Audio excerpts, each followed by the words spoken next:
Alright guys, coming at you with a war offense video. Today we're going to be looking at the astonishing X-Men against Sinister Six. Now right off the bat, just look at the team. We're looking at a straight punch cross, into reactor, I still have hanger, all of the buffs are gone.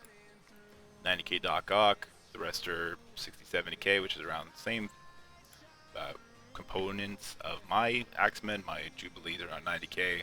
I think Bishop's around 70k despite being 3 red star, and the rest are around 65. So the key to this matchup is going to be to land a slow on the Doc Ock after he uses a special. He goes first. Then you have Electrocutor Ultimate. You see a bunch of defense or offense downs with Disrupt. Beast is going to clear that, so it's really only going to negatively affect Bishop here.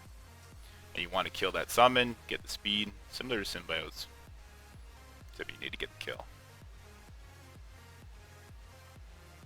Alright, so get a bunch of nice dodges, and then Beast goes ahead and clears everything. And now we got to land this slow on the Doc Ock, hopefully. We do. Perfect. That's great. We use a special here. Despite not getting the offense down, it is going to kill and do a bunch of extra damage to everybody, which is great. Alright, next, I want to take out the Electro. She's squishy, but first, I want to try and land a stun on Doc Ock. You see it didn't happen. I believe he got the block. Let's just verify that. Yeah, he got the block. So we're a little worried right now. He's still slowed, which is nice, but we're really relying on the Iceman now to get his slow. We'll go ahead and try and take out the Electro. Get her to half. That's really nice. Next, we know Beast is going to get his ultimate turn 2, so we're going to have offense up for our Iceman, which is great. We have slow on Doc Ock, so we're going to hopefully land a stun. We do. That's amazing. We got Electro looking pretty weak. We take her out. And you'll see that Doc Ock got super low despite my 3 red stars on Bishop. We go ahead and we put the Disrupt on Rhino just in case. Jubilee gets her special. Doc Ock's dead.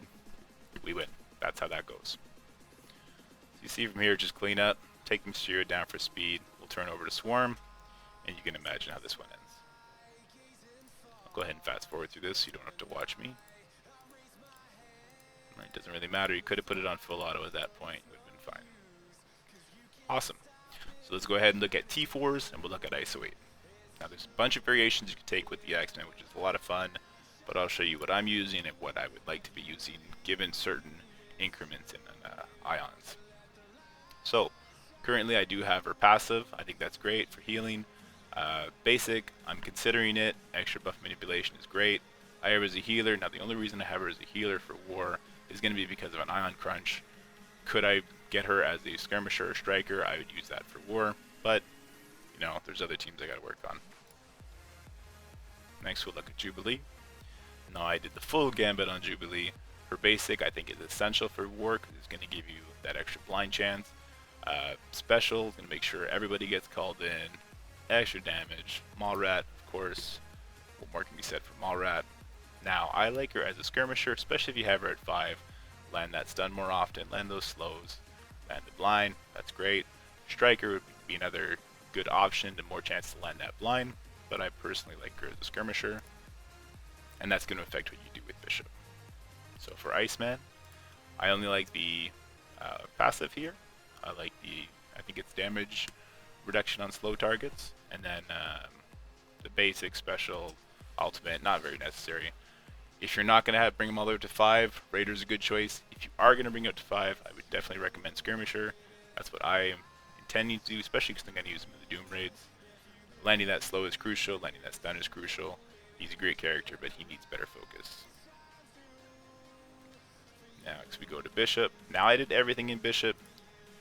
I definitely recommend the special ultimate. It's a lot of damage for low cooldown abilities. Passive absolutely mandatory because of the retaliation 100% and the damage reduction while taunting. The basic is going to increase the retaliation damage. You're not actually going to use the basic very often, but I'm going all in on Bishop. I'm going to be promoting him for Doom raids, so I went ahead and did it myself. Now you're going to reflect what you do with Jubilee as to what you do with Bishop as far as ISO 8s go. If Jubilee is a skirmisher, make Bishop a striker. If Jubilee's a striker, you make Bishop a skirmisher. But I like having him as a striker because his damage is crazy, especially when I get some better red stars. Next we'll go to Beast. Now Beast really only one special, takes the RNG out of the buff clears. You saw in that last one, I did luckily get 2 peeled off my Iceman, but if I didn't get the offense down peeled off, I may not have landed the stun on the Doc Ock, and that fight could have went way worse for me. The other 3, the basic, ultimate, passive, not great. The passive you might want to take a look at for Doom raids, just I think it's extra resistance. That'll come in handy, but not super necessary.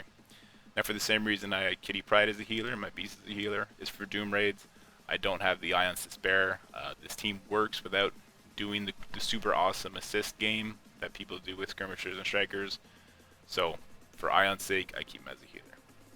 I hope that was informative, guys. I hope you like and subscribe, and I hope you let me know in the comments if you'd like to see a certain team face off against another certain team. Later for now.